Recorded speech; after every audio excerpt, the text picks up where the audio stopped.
जय माँ इंद्राक्षी, जय अम्बे। इंद्राक्षी धाम में सभी साधकों का हम हार्दिक स्वागत करते हैं। आज की जो हमारी चर्चा है वो निराश मन के ऊपर है।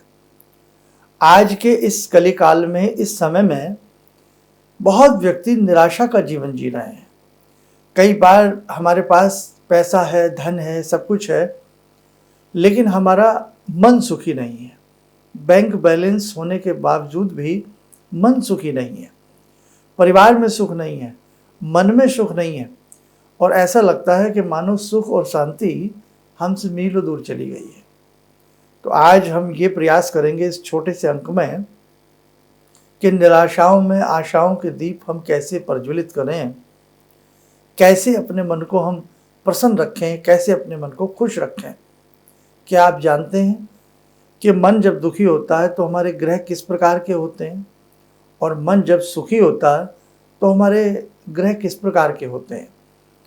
ग्रहों के उतार और चढ़ाव से भी जीवन में सुख और दुख की हमें प्राप्ति होती है, और प्रारब्ध में हमने जैसा काम किया होता है, जैसे कर्म किए होते हैं, उसके आधार पर भी हमारे जीवन में हमें सुख और दुख की प्राप्ति होती है। जब किसी भी जातक के जन्मांक में, उसकी कुंडली में उसके चंद्र को ग्रहण लग जाए, चंद्र मन के स्वामी है, और वही वाली बात है कि मन के हारे हार है और मन के जीते जीत है। जिसका मन हार गया, समझ लेना उसने जिंदगी में, दुनिया में सब कुछ गंवा दिया, क्योंकि आपका मन हार चुका है, आपका मन निराश हो चुका है। आप अपने बहुत सारे कामों से आप निराश हो चुके हैं, आपको जीवन में अंधकार महसूस होने लगा है।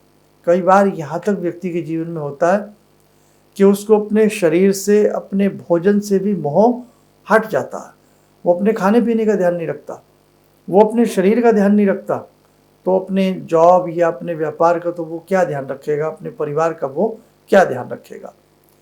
कई बार ऐसी ट्रेजेडियाँ होती हैं, ऐसे कई बार हृदय पे चोट ऐसी पड़ती है कि व्यक्ति की सुध बुध चली जाती है और व्यक्ति उस सदमे से बाहर नहीं आ पाता। तरह तरह की बातें हैं जो हमारे मन को तोड़ती हैं, तरह तरह की बातें हैं जो हमारे मन को भी प्रसन्न भी करती हैं। अब देखिएगा, हमने बताया कि जहाँ चंद्र, जिस भी जातक की कुंडली के चंद्र दूषित हो गए, यानी कि उनको चंद्र ग्रहण लग जाए, राहु की वजह से, या केतु वहाँ बैठ जाए, या शनि वहाँ बैठ जाए, और किसी व्यक्ति के तृतीय भाव से उस चंद्र का संबंध हो, या पंचम भाव से उसका संबंध हो, या पंचम भाव में ही इस प्रकार की बेमेल स्थिति किसी भी जातक की कुंडली में बन जाएगी, तो वो जातक कहीं ना कहीं जिस समय उस गोचर अवस्था में उन ग्रहों का गोचर आएगा, वो जातक जीवन में उसको लगेगा सब कुछ खत्म हो चुका है। कोई कारण ऐसा उसके जीवन में जरूर आएगा कि उसके मन में हृदय की घटा छा जाएगी। उसका हृदय ऐसा हो जाएगा कि लगेगा कि एक ऐसा ब्यार आया, एक ऐसी घटा आई कि दुख ही दुख उसके जीवन में चल रहा है। सुख उसे लगेगा मानो उसके जीवन में है ही नहीं। और चंद्र और शनि का मिलन विष योग की उत्पत्ति भी करता है। यही योग व्यक्ति के पंचम और तृतीय से संबंध रखे तो व्यक्ति अक्सर छोटी छोटी बातों पर उद्गिन्न हो जाएगा, छोटी छोटी बातों पर उसको चिंता सताने लगेगी। और ऐसा व्यक्ति ऐसा नहीं है वो सोचता नहीं है, भविष्य के लिए बहुत दूर की सोच सोचता है, लेकिन फिर भी उसका मन अक्सर छोटी छोटी बातों में उलझा रहता है। यदि वो अपने आप को ना संभाल पाया तो कहीं ना कहीं विक्षिप्तता उसके जीवन में आएगी, निराशाएं उसके जीवन में आएंगी, और वो अपने सुंदर से सुंदर कामों को भी पीछे छोड़ देगा और वो निराशाओं में खो जाएगा। तो आप ये ध्यान रखें कि कहीं ऐसे योग आपके बच्चे की कुंडली में तो नहीं। आप कुछ दिन से फॉलो कर रहे हैं, देख रहे हैं अपने बच्चों को कि मेरा बेटा बेटी या जो भी, ये पति या पति पत्नी को, बच्चों को देख रहा है, किसी को देख रहा है कि मेरे परिवार का ये सदस्य अजीब से माहौल की ज़िंदगी में जी रहा है, या आप स्वयं को ऐसा महसूस कर रहे हैं कि बड़ा मन घुटा घुटा सा रहता है, बड़ा मन दबा दबा सा रहता है, हर समय एक अजीब सा मन होता है, न किसी रोमांच में उस व्यक्ति का मन है, न किसी अच्छे काम में उसका व्यक्ति का मन है। तो ऐसा क्या होता जा रहा है? तो उस वक्त में मैं उपाय अभी आगे आने वाले समय में कुछ ही उपाय देने वाला हूँ, आप नोट कीजिएगा, एपिसोड में ही इसमें बताऊँगा। लेकिन ऐसा क्यों होता है, मैंने आपको उसका कारण बताया कि चंद्रमा और आपका पंचम भाव और आपकी कुंडली का तृतीय भाव इस चीज़ के बहुत बड़े जिम्मेदार होते हैं। और जिन जातकों का लगन भी कमज़ोर होगा ना ऊपर से, तो वहाँ तो बहुत बड़ी दिक्कत उनके जीवन में आती है। ऐसे ही आपके हाथ की रेखाएं, आपका चंद्रमा ये है, तो चंद्र यहाँ पर भी यदि जिनके पास कुंडलियाँ नहीं हैं, जन्मपत्रियाँ नहीं हैं, उनका चंद्रमा भी यदि बहुत कमज़ोर होगा ना, तो ख़ास तौर से चंद्र कमज़ोर होने से उनकी आइज़ गीली रहती हैं, अर्थात उनको आंसू जल्द आते हैं, जल्द वो रो पड़ते हैं। और कहीं ना कहीं चंद्रमा व्यक्ति के मन में भावुकता भी लाता है, जैसे चांद की रोशनी है, रस की उत्पत्ति करती है, तो वैसा ही एक रस व्यक्ति के अंदर भी होता है। व्यक्ति में भी तरह तरह के रस होते हैं, करुण रस की उत्पत्ति, वीर रस की उत्पत्ति। मंगल जितनी अच्छे जिस जातक के होंगे और पंचम दसम वो पंचम प्रथम या तृतीय भाव से यदि मंगल का संबंध होगा, वीर रस की उत्पत्ति करेंगे उस व्यक्ति के। और यदि ऐसे जातकों का मंगल कहीं ना कहीं केंद्र से प्रभावित होगा, केंद्र में होगा, तो सेना या फौज में वो व्यक्ति अक्सर चले जाते हैं, मतलब उनका भाग्य उनको उस तरफ ले जाता है। अब हम चंद्रमा की बात करते हैं। चंद्रमा कमज़ोर होगा तो नो डाउट उस व्यक्ति का मन भी कमज़ोर होगा। चंद्रमा माँ के कारक भी होते हैं। जिनके चंद्रमा कमज़ोर होंगे तो कहीं ना कहीं स्वास्थ्य के रूप में या मानसिकता के रूप में माता को भी पीड़ा मिलती है। पिता, सूर्य पिता के कारक होते हैं, तो इन ग्रहों से बहुत कुछ डिटेल मालूम पड़ जाती है। आपके माता, आपके पिता, आपका स्वयं का अपना मन। और आज की इस भाग दौड़ बड़ी ज़िंदगी में कहीं ना कहीं हम अपने आप को बहुत अकेला सा महसूस करते हैं। आज छोटे छोटे बच्चों में निराशाएं हैं। आज किसी भी व्यक्ति को देखो, व्यक्ति की जो आंतरिक खुशी होती है ना, व्यक्ति की जो अंतरंग उसकी मनोस्थिति होती है खुशी की, वो कम से कम आज की इस स्थिति में कमज़ोर है। आज बहुत कम ऐसे लोग हैं जो अपने आप को कहते हैं कि मैं बहुत प्रसन्न रहता हूँ, मैं बहुत खुश रहता हूँ, मैं हर समय मेरा मन प्रफुल्लित रहता है। तो ये सारी चीज़ें आज गायब सी होती जा रही हैं। आज का व्यक्ति बहुत ज़्यादा तन्हा हो गया है, आज का व्यक्ति बहुत ज़्यादा अकेला हो गया है। और उसके बावजूद उस व्यक्ति के ग्रह ऐसे हो जाएं तो फिर तो बड़ी दिक्कत की बात आती है। तो अब आप जितना भी मैंने आपको समझाया है आपको समझ में आ गया होगा। एक तो आज की परिस्थितियाँ व्यक्ति के अंदर एकाकीपन, अकेलापन, निराशाएं, सारी चीज़ें उसे परेशान कर रही हैं। और उसके साथ साथ यदि हमारे चंद्र आदि ग्रह भी वीक हों तो और ज़्यादा उस व्यक्ति को कमजोरी महसूस होने लगती है। कई बार विवाह होता है, विवाह के बाद वो सुख नहीं मिल पाता तो मन निराशाओं से घिर जाता है। हम बहुत अच्छे पढ़ लिख लेते हैं लेकिन हमें अच्छी जॉब, अपने मतलब का प्लेटफॉर्म नहीं मिल पाता तो मन निराशाओं में डूब जाता। तो बहुत सारी ऐसी चीज़ें हैं जो हमारे मन को तोड़ती हैं, हमारे मन को दुखाती हैं। अब हमें करना क्या चाहिए जिससे हमारा मन खुश रहे और हमारे कार्य भी सिद्ध हों? तो सबसे पहली बात तो मैं आपको यही राय दूंगा कि उदय होते सूर्य के समकक्ष प्रातःकाल हमें आधा घंटा गायत्री मंत्र का जप करना चाहिए। आप इस चीज़ को नोट कर लें, जो साधक गायत्री मंत्र का प्रातःकालीन जप करते हैं, सूर्य बलिष्ठता के साथ साथ उन जातकों के चंद्रमा भी बलिष्ठ होते हैं और उनको जीवन में बहुत कुछ प्राप्त धीरे धीरे ज़रूर होता।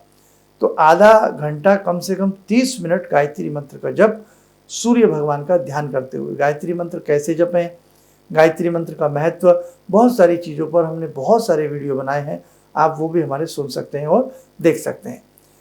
अब दूसरी बात, इसी के साथ साथ हमें दुर्गा कवच का पाठ करना चाहिए। पहले हमने गायत्री मंत्र पढ़ा, फिर हम दुर्गा कवच का पाठ करें। और तीसरा उपाय कि प्रत्येक बृहस्पतिवार, थर्सडे हमें विष्णु सहस्त्र नाम का पाठ करना चाहिए। और चौथा मैं आपको यहाँ पर दान बताऊंगा।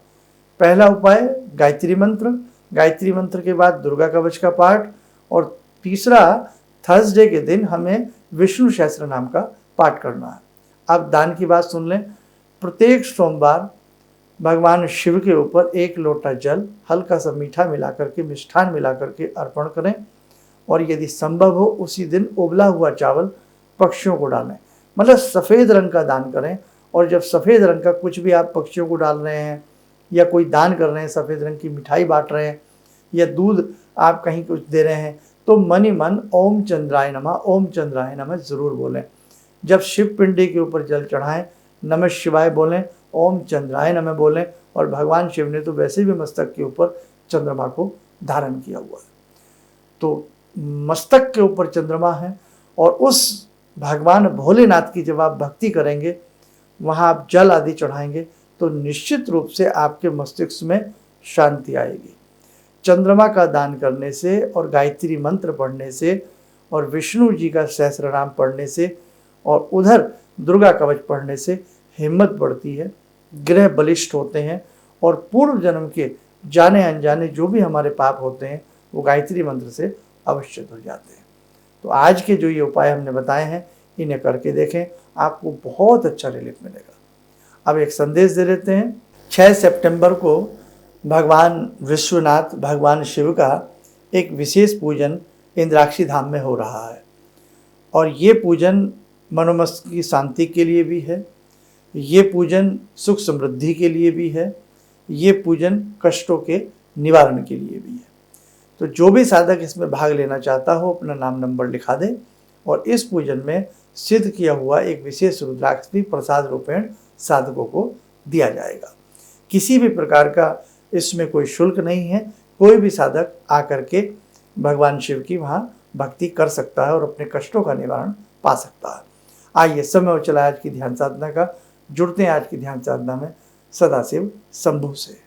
ओम आत्मा त्वं गिरिजामति सहचरा प्राणा शरीरं गृहं पूजा ते विषयोपभोग रचना निद्रा समाधिस्थिते संचारा पदयो प्रदक्षिण विदेः श्रोत्राणि सर्वागिरो यद्यात् कर्म करोमि तद्दखिलं शम्भोस्तवाराधनम् चन्द्रोद्भासित शेखरे स्मर हरे गंगाधरे शंकरे सर्पे भूषित कंठकर्ण विवरे नेत्रोत्तवे स्वानरे दन्ते त्वकृत सुंदरां वरदरे त्रैलोक्यसारे हरे मोक्षार्तिं कुरु चित्तवृत्त्यमचलं मन्येस्तु किं कर्म वे वन्दे देव उमापतिं सुरगुरुं वन्दे जगत्कारणं वन्दे पन्नगभूषणं मृगधरं वन्दे पशूनां पतिं वन्दे सूर्यशशाङ्कवह्निनयनां वन्दे मुकुन्दप्रियं वन्दे भक्तजनश्रयं च वरदां वन्दे शिवं शङ्करम् ॐ कर्पूरगौरं करुणावतारं संसारसारं भुजगेन्द्रहारं सदा वसन्तं हृदयारविन्दे भवं भवानी सहितं नमामि भवं भवानी सहितं नमामि। कवच बना लें, ध्यान करें, शिव शंकर जी का शुभ आशीष हम सबके ऊपर बरस रहा है।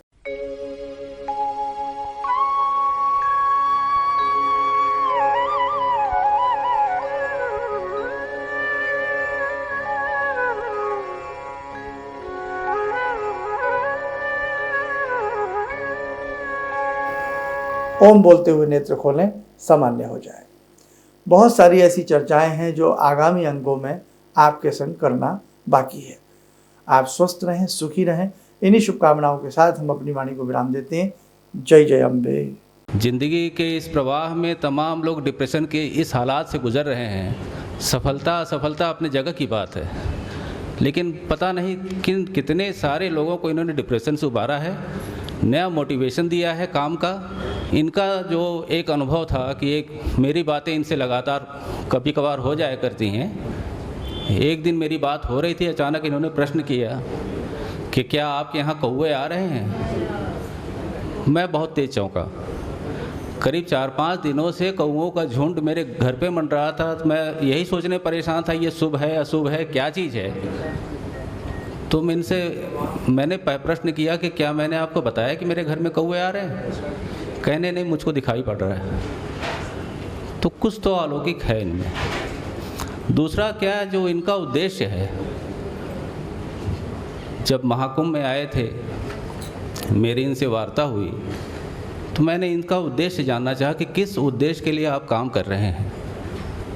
तो जो उद्देश्य उन्होंने मुझको बताया, मैं मन से इनके उद्देश्य के साथ जुड़ गया। इनके साथ तो जुड़ा था ही, अब इनके उद्देश्य के साथ भी हूँ मैं। किसी भी समस्या के समाधान के लिए मिले प्रसिद्ध हस्तरेखा एवं वास्तु विशेषज्ञ प्रोफेसर धर्मेंद्र शर्मा जी से। नोट: शिविर में भाग लेने हेतु एवं व्यक्तिगत रूप से मिलने के लिए कॉल करने का समय सुबह 10 बजे से शाम 6 बजे तक। हमारे विभिन्न ज्ञानवर्धक कार्यक्रम देखने के लिए आप हमें अभी सब्सक्राइब करें, बेल आइकन को प्रेस करें ताकि आप देख सकें हमारा कार्यक्रम सबसे पहले। और अधिक जानकारी के लिए फेसबुक पेज को लाइक करना न भूलें।